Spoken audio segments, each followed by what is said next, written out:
კიდევ ერთხელ გავიმეოროთ, ეს ამბავი 28 აპრილს Space Hall-ში ჰიპ-ჰოპ მუსიკის კონცერტი გაიმართება ქართულ მუსიკოსებთან ერთად. ჩამოვა ძალიან საინტერესო არტისტი ბრიტანეთიდან. FUNKY DL-ი ეს კონცერტი ხორციელდება სერიის ფარგლებში, რომელსაც ქვია ბლოკ 9. დღეს ჩვენი სტუმრები არიან გიორგი ზურაბიშვილი, ჩვენი კოლეგა და ამჯერად ჰიპ-ჰოპ არტისტი, ამიკო ნინუა და ოთარ ბურკიაშვილი ბლოკ 9-ის ავტორი. მადლობა რომ გვესტუმრეთ. დავზრდით, მოკალათით. და დავიწყეთ საუბარი ბლოკ 9-ზე და აი ამ პლატფორმაზე. და მის მიზნებზე, ასე ვთქვათ, პირველ რიგში. რას მოიცავს და აერთიანებს პლატფორმა? პირველ რიგში მადლობა მოწვევისთვის. ბლოკ 9 არის ორიენტირებული ჰიპ-ჰოპ კულტურის პოპულარიზაციაზე საქართველოში და ძალიან დიდი იმედი გვაქვს, რომ პროცესში აი ამას კარგი გავლენა ექნება ადგილობრივ სცენაზე და გვინდა რომ ეს ერთი წინ გადადგმული ნაბიჯი იყოს აი ამ ყველაფრის განვითარებაში. ჩვენი ეს კონცერტი არის რიგით მეორე, რომელიც ჩატარდება 28 აპრილს Space Hall-ში. Space Hall-ი არის ჩვენი მუდმივი სახლი, ასე ვთქვათ. ეს არის შედარებით ახალი მულტიფუნქციური სივრცე. ჩვენი სტუმარი იქნება, როგორც თქვენ თქვით უკვე, ბრიტანელი ჰიპ-ჰოპ სცენის ვეტერანი FUNKY DL-ი. ასევე იქნებიან მათთან ერთად გიორგი ზურაბიშვილი და ამიკო, იგივე MC ქათქილი, მოკუ და ლაშა ბაბუაძე. ამ თემას დავუბრუნდებით, ჩვენ მოდი FUNKY DL-ი ვახსენეთ, ძალიან საინტერესო კაცია, იმიტომ მე ინტერვიუ მოხსნილი გავაფხელ. განსხვავებული ჰიპ-ჰოპ არტისტია ყველასგან, მე ეგრე ვთვლი, თუ რატომ არის საინტერესო, ამას გავიგებთ ინტერვიუსგან, რომელიც მარი ბოლქვაძემ ჩაწერა. გაისაუბრა ამ ადამიანს, მოდი ვნახოთ ეს ინტერვიუ და შემდეგ ვესტუმრებთ ერთად დავბრუნდეთ სტუდიაში.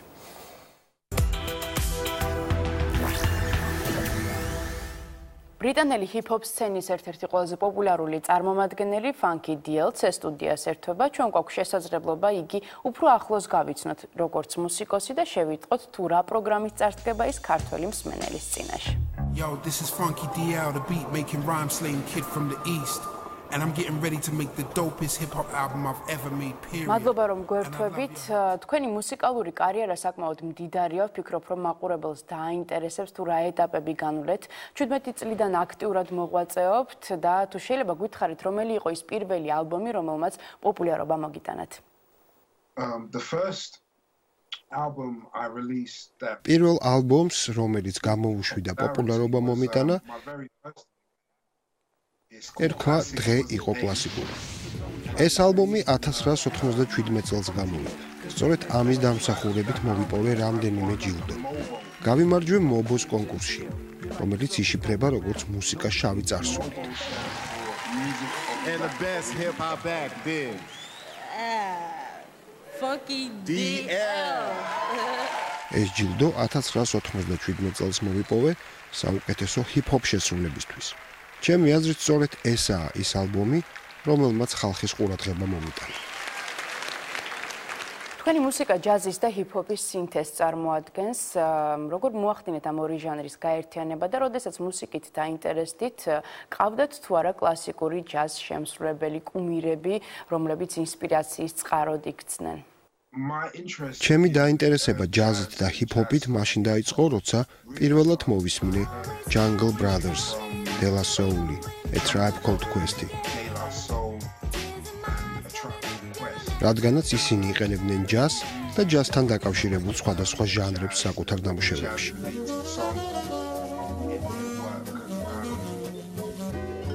როდესაც საკუთარი ნამუშევრების შექმნა დავიწყე, გადავწყვიტე ამ ჟანრების სინთეზი. იქნებოდა ეს ჯაზი, soul-ი თუ ჯაზ ფანკი. მე ძალიან მომწონს ის ფაქტი, რომ ჯაზს ჰქონდა ამხელა გავლენა დიდ მუსიკოსებზე თუ მუსიკალურ ჯგუფებზე. ჩემი შთაგონების წყაროდ იქცა ჯაზური იმპროვიზაციები, ბიტები, რომლებიც ჯაზური სტილიდან იყო გამომდინარე. როდესაც მუსიკაზე მუშაობთ, რა არის თქვენი შთაგონების წყარო? გითხარით ის თემები, რომლებზეც გსურთ, რომ თქვენ მსმენელს ესაუბროთ ხოლმე? ჩემი ინსპირაციის წყარო შეიძლება ძალიან ბევრი რაღაციდან წამოვიდეს. ზოგჯერ ის ძალიან უბრალოა ხოლმე. მაგალითად, მოგზაურობა ცხოვრების გზაზე. პრობლემები, რომელსაც ადამიანი საზოგადოებაში და ცხოვრებაში აწყდება. ჩემი უკანასკნელი ალბომი დაკავშირებულია პიროვნულ ავტონომიასთან. ის გზავნილები, რომელიც მე ჩავდი ამ ალბომში, დამყარებულია სწორედ ამ ავტონომიის კონცეფტზე და იმ კონცეფციაზე, რომ იყო საკუთარი ცხოვრების მაკონტროლებელი. არ მოექცე საზოგადოების გავლენის ქვეშ. მთელი პასუხისმგებლობა საკუთარ თავზე აიღო. ამ ინსპირაციის წყარო იყო ჩემი წარსული. სწავლობდი სამართალს, 2014 წელს დავამთავრე იურიდიული ფაკულტეტი. შესაბამისად, ეს საკითხი მაინტერესებს. პიროვნული ავტონომია, ადამიანის დამოუკიდებლობა, კონფლიქტი, რომელიც პიროვნებას აქვს საზოგადოებასთან. კონფლიქტი, რომელსაც ჩემი აზრით ყველა აწყდება. ეს ის თემებია, რომელიც ძალიან მაინტერესებს, როგორც ადამიანებში, ასევე სახელმწიფოებს შორის. თუ კონფლიქტი ახსენეთ, დღეს რა პრობლემები არსებობს ბრიტანეთში, რომელზეც თქვენ ყურადღებას ამახვილებთ? ბრიტანეთში კონფლიქტი სხვადასხვა სახით არსებობს. მაგალითად, არსებობს ზოგადი კონფლიქტები, რომელიც დაკავშირებულია მიმდინარე ხელისუფლებასთან, რომელიც ცდილობს გაატაროს მძიმე პოლიტიკა. ეს ძალიან ცუდად აისახება ღარიბ ხალხზე. მაღალია გადასახადი და ისეთი კანონები შედის ძალაში, რომელიც ყველაზე ცუდად დაბალი შემოსავლის მქონე ხალხზე აისახება. ეს აისახა იმ რეფერენდუმზეც, რომლის მიხედვითაც ბრიტანეთმა ევროკავშირი დატოვა. ბევრი ადამიანი მედიის გავლენის ქვეშაც ექცევა. უმრავლესობა ქსენოფობიური იდეებით არის შეპყრობილი. არ მოსწონთ, რომ სხვა ეროვნების ადამიანები შემოდიან ქვეყანაში. ძალიან ბევრი პრობლემაა. ყველა მათგანზე საუბარი შეუძლებელია. და ჩვენი საუბრის ბოლოს აუცილებლად უნდა გკითხოთ, რა პროგრამით წარსდგებით ქართველი მსმენელის წინაშე. პროგრამა, რომლითაც ქართველი მსმენელის წინაშე წარსდგები, მრავალფეროვანი იქნება. მუსიკა, რომელსაც ახლა ვქმნი და მუსიკა, რომელიც წარსულში შევქმნი. რა თქმა უნდა, აქ შევა პროექტი, რომელიც ემი ვაინჰაუსთან თანამშრომლობის შედეგად ჩამოვაყალიბე. იქედან გამომდინარე, რომ მუსიკის ძალიან დიდი კატალოგი მაქვს, ეს იქნება ერთგვარი ნაზავი. მინდა ისეთი სიმღერებით წარმოვადგინო, რომელიც აქამდე არ შემისრულებია. კარგია ცოცხალი შესრულებისას პროგრამაში შეიტანო რაიმე სიახლე და დააკვირდე, თუ რა ეფექტს მოახდენს ეს მსმენელზე.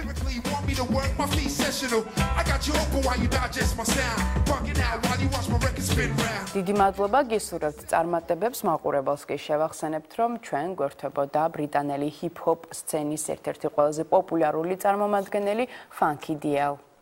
მადლობ, ძალიან სასიამოვნო იყო ამ ინტერვიუს ჩაწერა. მოუთმენლად ველოდები ქართველ მსმენელთან შეხვედრას.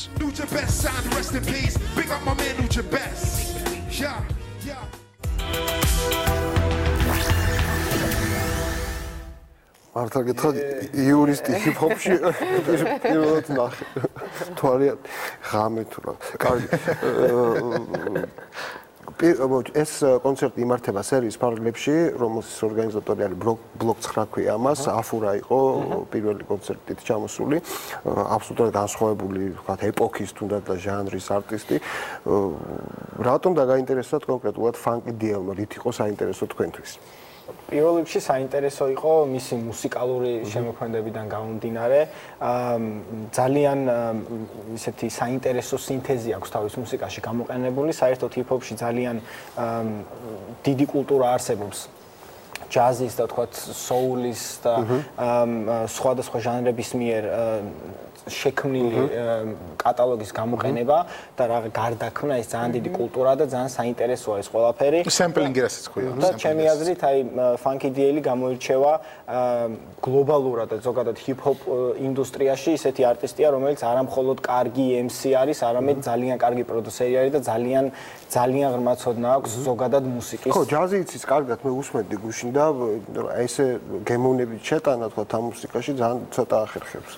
თავმოჩერდა კიდე ერთი მომენტი თქვა თვითონაც რაზეც ილაპარაკა თემები რაზეც მღერის არღების თქვა ქალებზე ფუფუნებაზე კარგად ყოფნაზე ხო ანუ სოციალური თემატიკა და კიდე ერთი რაც ძალიან აუცილებელი არის რომ ითქვას არის ის რომ ჰიპ-ჰოპი საერთოდ ძალიან ჭირდება აი ჰიპ-ჰოპედები მაგალითად რა ჰიპ-ჰოპედი არის ადამიანი რომელიც უსმენს ყველანაირ ჰიპ-ჰოპს და ყველანაირი ჰიპ-ჰოპისადმი აქვს წვდომა მაგრამ ამ ადამიანს აქვს ერთი ძალიან კარგი და გამოხატული როგორ შეიძლება ითქვას ის რომ ადვილად აწოდებს მსმენელს თავის ჰიპ-ჰოპს რა. ანუ იგივე აფურა ახსენე, ხო, იმისგან განსხვავებით რა. აი რასაც ამბობდა ამიკო ეგ არის, რომ აფურა მაინც უფრო რთულად მოსასმენი არტისტია, იმ ხრივ რომ ცოტა ხმაურიანი ჰიპ-ჰოპი აქვს და ძალიან უნდა გიყვარდეს ასე ვთქვათ ეს ჟანრი, რომ მოусმინო. მოგეწონოს. და აი ფანკი დიელი უფრო მსუბუქი ჟღერადობის მუსიკას აკეთებს, ანუ ეხლა ვსაუბრობთ რომ ჯაზის სემპლებს იყენებს ძალიან ხშირად და აი შეიძლება არ იყო ადამიანი თქვა ძალიან ჩართული ჰიპ-ჰოპ კულტურაში, არ იყო დაინტერესებული, მაგრამ სასიამოვნოდ და ესე ანუ რბილად მოსასმენი მუსიკა არის და ესეც ანუ გამოარჩევს. და ალბათ აი რომ დაუს შეკითხვა ერთ-ერთი მიზეზი ეს იყო ატომატურად შეერჩევანი და თან ძალიან საინტერესო ფენომენია ზოგადად ეხლა ჩვენთან საინტერესო ფენომენი ხშირად არის ხოლმე საქართველოში. საქართველოში არის ძალიან პოპულარული ეს არტისტი, ხო სოფლიოში არ არის დიდად რაღაცა კომერციულად პოპულარული არტისტი, უფრო აი ანდერგრაუნდში ცნობილი არტისტი არის, მაგრამ ისე მოხდა რომ საქართველოში ძალიან პოპულარულია. ხო, აი ამას ვამბობ სწორედ. ფანკი დიელს ჰქონდა ძალიან სერიოზული კოლაბორაციები ნუჯაბესთან. ნუჯაბესი არის პროდიუსერი, ბიტმეიკერი, რომელიც გარდაიცვალა სოფლიოდონის ავარიაში სამწუხაროდ. კი, ერთ-ერთი საუკეთესო ყველა დროის ჩემი აზრით პროდიუსერი, რომელიც საქართველოში გახდა ძალიან პოპულარული ბოლო წლებში და ფანკი დიელი იყო ერთ-ერთი MC, რომელსაც იყენებდა ასე ვთქვათ თავის ინსტრუმენტალებს, თავის ბიტებს. კაცრავად რო გაწყვეტინებ, ნუჯაბს ბევრჯერ აქვს თავის ინტერვიუში ნათქვამი, რომ საუკეთესო MC, რომელთანაც კი ოდესმე უმუშავია და უმუშავია ფანტასტიკურ რეპერებთან ერთად იყო ფანკი დიელი და ძალიან ბევრმა ადამიანმა იცის საქართველოში ნუჯაბესე და შესაბამისად გაიგეს ფანკი დიელი. ქართული სივრცე ვახსენეთ 28-ში მოვისმენთ ამ კაცს და მოდი გადმოვიდეთ ჩვენ ყოფაზე ვილაპარაკოთ ეხლა და ჩვენ საკითხებზე ხო?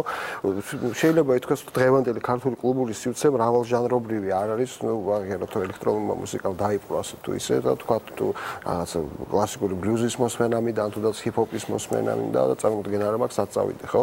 როგორც არტისტ თქვა გეკითხები რა ჟანრი პოპულარული არ არისო ვერ იტყვი თქვა რა რითი ხსნი ამ მოცემულობას და თქვა გამოსავალს რა შეხედა თქვი და მე მევიწია როგორ წეგან რაზეც ბიჭებმა გაამახვილეს ყურადღება ის ძალიან მნიშვნელოვანია ჩვენთვის როგორც Block 9-ის პროექტისთვის, იმიტომ რომ ჩვენ არ გვინდა რომ ეს პროექტი იყოს როგორც ამიკომ თქვა მხოლოდ იმ ადამიანებისთვის, რომლებიც დღე-დაღამე მაინც ჰიპ-ჰოპს უსმენენ. ჩვენი ერთ-ერთი მთავარი მიზანი არის ის, რომ ეს პროექტი იყოს საყოველთაო, თავის კონცეფციაში და სტრუქტურაშიც ასეთივეა და ძალიან დიდი იმედი გვაქვს, რომ ეს იქნება უბრალოდ ერთ-ერთი კიდევ რაღაც თბილისის კულტურის ნაწილი და თუ ყველაფერი კარგად იქნება, იმედი გვაქვს, რომ თბილისის ვარგაქსას გავსწრებით, იმიტომ რომ ყველაფერი რაღაც ერთ ადგილზე არის შეგროვებული. და რაც შეეხება ქართულ სცენას, ეს არის ძალიან მნიშვნელოვანი, ხო, ეხლა საუბრობდი, რომ ის მრავალფეროვანი არ არის. ბოლო პერიოდში, ეხლა აქამდე თუ გავიხსენებთ, ხო, ქართული ჰიპ-ჰოპი რასაც წარმოადგენდა, ეს ლოგიკურიც იყო, ხო, რომ რადგან ხარისხობრივად ხედიათ კარგი არ იყო, ეხლა ჩვენ გვახსოვს 90-იან წლებში ქუთაისთან შემოვიდა ჰიპ-ჰოპი, მაშინ უფრო რაღაც ბინძური ჟღერადობა იყო, ის არ იყო განვითარებული. ბოლო პერიოდში ძალიან განვითარდა, ეხლა იგივე წინა ღონისძიება, რომ წინა ეს ღონისძიება როდესაც იყო აფურა აქტუალებული დაურჩა ქართულ შემსრულებლებმა უკეთესად გაცილებით უკეთესი შტაბეშტილება დატოვეს ასე თქვა და ძალიან მაგრა გარეპეს და ანუ ძალიან განვითარდა ეს ჰიპ-ჰოპ სცენა და ზოგადად ხა ბოლო პერიოდში ხა ეს ბოლო თვეებია განსაკუთრებით უკვე სხვა ფესტივალებისგანაც წამოვიდა ასე თქვა შემოთავაზებები და უფრო დაინტერესდა ხალხი ჰიპ-ჰოპით და ანუ რაც ადრე საერთოდ ფაქტი ანუ მართლა არ ყოფილა ეგეთი რაღაცეები და საინტერესოა ამიკო და გიორგი გაგვთ თქვენ ერთობლივი პროექტი უკვე გაკეთებული ამჯერად 28-ში რას აპირებთ გექნებათ ისევ რაღაცა ერთობლივი წარდგენა თუ ის ხო ჩვენ ერთობლივი პროექტი გვაქვს ერთად უკრავთ ხოლმე ასე ვთქვათ ამიკო რეპავს ძირითადად მე ძირითადად უკრავ მაგრამ ერთმანეთსაც ვეცვლებით ანუ ორივე რაღაც ჩვენი დუო გვაქვს და რასაც ყოველთვის რავით გამორჩევით იგივე იქნება გაუფეროვანი სელექცია როგორც ძველი სკოლის ასევე თანამედროვე ჰიპ-ჰოპის და იმპულსური საინტერესო ლაივ შესრულება ასევე საინტერესო დავამატებდი მათ პროექტზე ძალიან არაორდინალური პროექტი აქვს არა ისე მაგალითად 9 საათი იწყებს და ერთი რეპავს მეორე უკრავს და მორჩა მათი პროექტის ასე სტრუქტურიდან გამომდინარე ალბათ ესე ყო დავიხმარო შეგრძნება რომ ანუ ისინიც ჩართულები არიან იმაში, რასაც შენ აკეთებ. ანუ რაღაც მიმღები და ესე გაყოფილი არ არის. ერთიანდება ეს პუბლიკა და შემსრულებელი შემსრულებელი ერთიანდება, საიფერი იქნება ჰიპ-ჰოპის, ეს რაღაცა მუხტი იქნება და ანუ აქ არ ვართ ჩვენ ამ დაგეგმილი არ გვაქვს ხოლმე ასე ვთქვათ, რომ ნახევარი საათი ამიკო და ნახევარი საათი მე ესე არ ვშოვით და თავიდან ვიწყებთ, მივყვებით და შემდეგ იმპულსურად გრძელდება. შეიძლება 3 საათი გაგრძელდეს, შეიძლება 4 საათი გააჩნია, როგორ განწყობაზე იქნება ხალხი და იქნება თუ არა ასე ვთქვათ ეს მათგანაც ზაობა რომ დიდი ხანი წამოვყვენ ჩვენ აი მოგზაურობას. და ამიკო საინტერესო სწორედ აი ზაობაზე რომ გითხრათ და იმ პუბლიკა თუ მსმენელი რომელთანაც გაქვთ შეხება სწორედ ლაივ კონცერტებზე და როგორ არ ვიცი ერთი საღამოდან მეორე საღამომდე ასე ვთქვათ როგორ იზრდება მათი რაოდენობა თუ მათი არ ვიცი დამოკიდებულება აი ამ მუსიკის მიმართ. ანუ რამოდენიმე პროექტი მქონდა გიორგინდეც მე მიშო ურუშაძეს მე მაქს მაჩაიძეს და მარტოც და ანუ რამოდენიმე წლის წინ მართლა ძალიან პრობლემატური იყო, იმიტომ რომ ნუ არ ვიცი პატარა დარბაზს ვერ ვავსებდით ფაქტიურად. დროთა განმავლობაში ანუ იმდენი კარგი მუსიკოსი გაჩნდა, ქართულენოვანი, არა მარტო ქართულენოვანი, სახელებს არ დავასახელებ, უბრალოდ რომ ვინმე ნაწყენი არ დარჩა რაღაც, რომ ნელ-ნელა ანუ იხვეწება ყველაფერი და ხალხი უფრო ინტერესდება ჰიპ-ჰოპით. და ამ ბოლო დროს, სადაც ან ჩემი ლაივი, როცა იყო, ბევრად მეტი ხალხი იყო მოსული, ან სხვაზე რო ვიყავი მისული სხვა ჯგუფზე, იქაც ძალიან ბევრი ხალხი იყო. ანუ ხდება ის რომ ვითარდება რა და როცა ვითარდება ხალხიც მოდის რა. და რაც თავარია კიდევ ერთ დავუმატებ ამიკომ რას თქვა, არა მხოლოდ რაოდენობა, აი ხარისხი ხომ მსმენელის, ამაზე მინდა განსაკუთრებით ყოველდღიურად გავამახვილო ხარ, როდესაც ჩვენ უსმენთ ხოლმე ჰიპ-ჰოპს, ხო 2000-იანი წლების დასაწყისში თქვათ ჯეიდილოს უსმენდით და იგივე ხა ფანკი დილეს ლაპარაკობს ტრაიბ კოლდ კვესტ და ასე ჯგუფებს, ჩვენს გარშემო თითქმის არც ერთი ადამიანი არ იყო, ვინც ანუ ჩვენნაირად უსმენდა ამ მუსიკას და ასე თქვათ ჩართული ნაკლებად, ანუ ინფორმაცია არ იყო კარგად შემოსული ძირითადად, ყველა მეცოდა თუფაკი, BIG და აი რაღაცა თუფაკი BIG და განგსტერული რაღაცა ეს ცოტა მოძოლბიჭო ფენომენად იყო აღქმული და ანუ სამხრივად იყო ინფორმაცია შემოსული ასე ვთქვათ, მაგრამ შემდეგ აი ხა ინტერნეტის სივრცემ ძალიან დიდი როლი ითამაშა რა თქმა უნდა, აი ბოლო წლებში გაცილებით უფრო მსმენელის ჩაერთო, გაერკვა ამ მუსიკაში და დღეს უკვე მსმენელი ძალიან გარკვეულია, ძალიან გემოვნებაც უკვე ჩამოუყალიბდა უფრო კარგად და უფრო მომთხოვნიც არის. ეხლა ჩვენთვისაც გაცილებით უფრო საინტერესოა და უფრო კარგია, როდესაც პუბლიკა კარგად ესმის ის მუსიკა, კარგად იცის ის მუსიკა, რასაც ჩვენ ასრულებთ. ეხლა ბევრად მიხარი ხომ ადრე თუ ყველას მოწონდა და ყველა ტაძ გიკრავდა, ეხლა შეიძლება გაკრიტიკონ კიდევაც, რაც საბოლოო ჯამში არტისტისთვის ბევრად უკეთესი არის, იმიტომ რომ მე საბოლოო ჯამში გინდა რომ გამოასწორო. სტანდარტი მოკლედ რო თქვა ძალიან ამაღლდა რა. გემოვნებიანი ხარისხის სტანდარტი. კი, ნამდვილად. ძალიან დიდი მადლობა სტუმრობისთვის, წარმატებებს გისურვებთ. თავად 28 აპრილს დაგეგმილ კონცერტზე ბუნებრივია და რა თქმა უნდა იმ წამოწყებაში, რომელსაც ბლოკს 9 ემსახურება, ჰიპ-ჰოპის პოპულარიზაცია და ახალი თაობების ჩართვა და თქვათ ზრდა ხარისხის. დიდი მადლობა სტუმრობისთვის და შეგვიძლია გადავიდეთ ცოცხალზე. და დამემშვიდობოთ მაყურებელს ხვალ. გემშვიდობებით ხვალამდე კეთილი სურვილების ნახვას.